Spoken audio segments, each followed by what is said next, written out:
part of the course, or is there something more that you and he and the medical team will look at?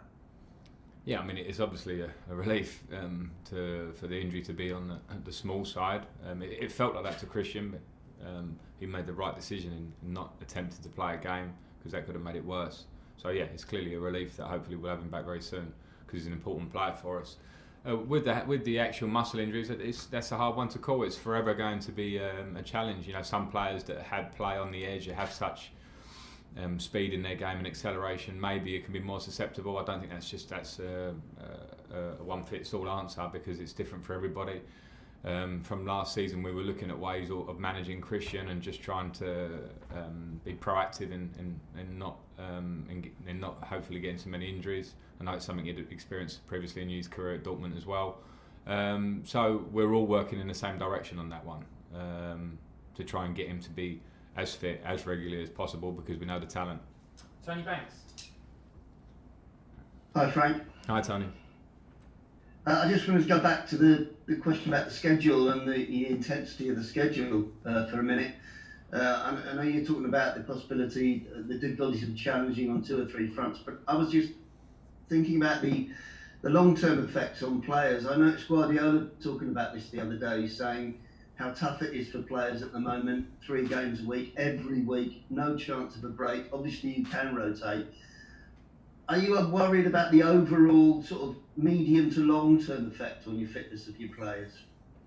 Yeah, I think we are. Well, I am, because I also understand what missing a pre-season does, and when the short turnaround and a couple of weeks off and not having a base, normally that base is a month to 5 weeks, sometimes a bit less, but I was aware of it as a player when I came back from tournaments.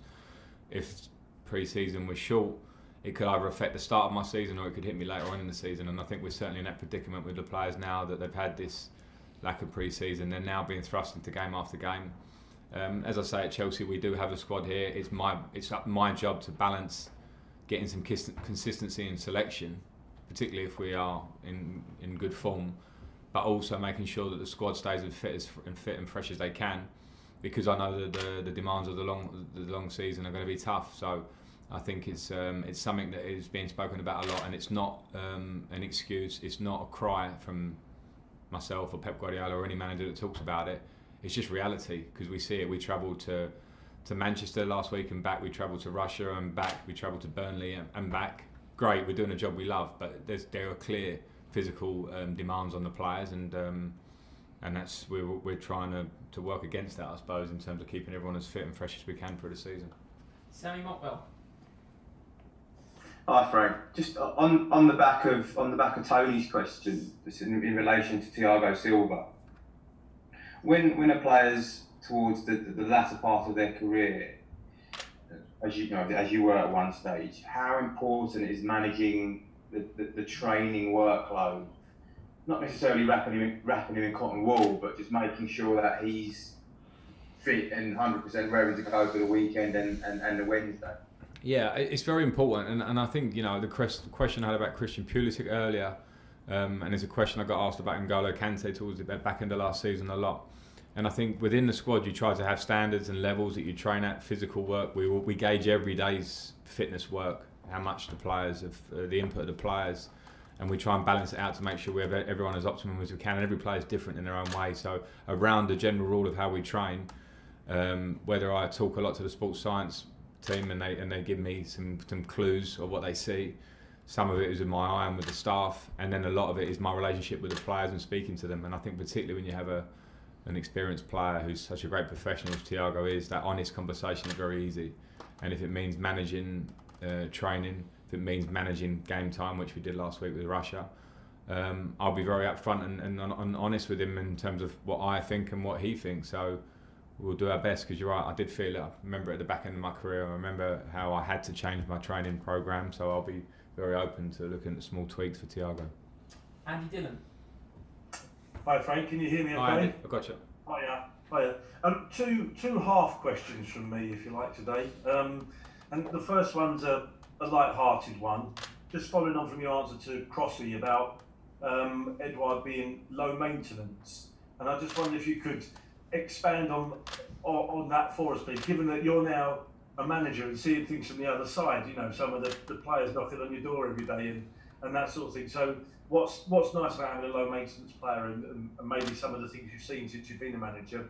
And then on perhaps a more serious note, I know you're a big advocate for kids to play as many sports as they can up until whatever age you get involved. And I just wonder what your view is on the fact that, you know, grassroots sport has been scrapped during lockdown. Without getting too political, I just wonder what your gut feeling as a sportsman is, please. Yeah, I mean, when I say low maintenance, I mean I probably, and I'm not trying to compare it to other players, especially not out loud to you. Not out loud to you. I think no. What I've seen in a short period of time with Edward is a player that has a massive work ethic to train and push himself every day. And when they're keepers, they're slightly separate from the main squad sometimes. So a lot of that is feedback that I get from the coaches.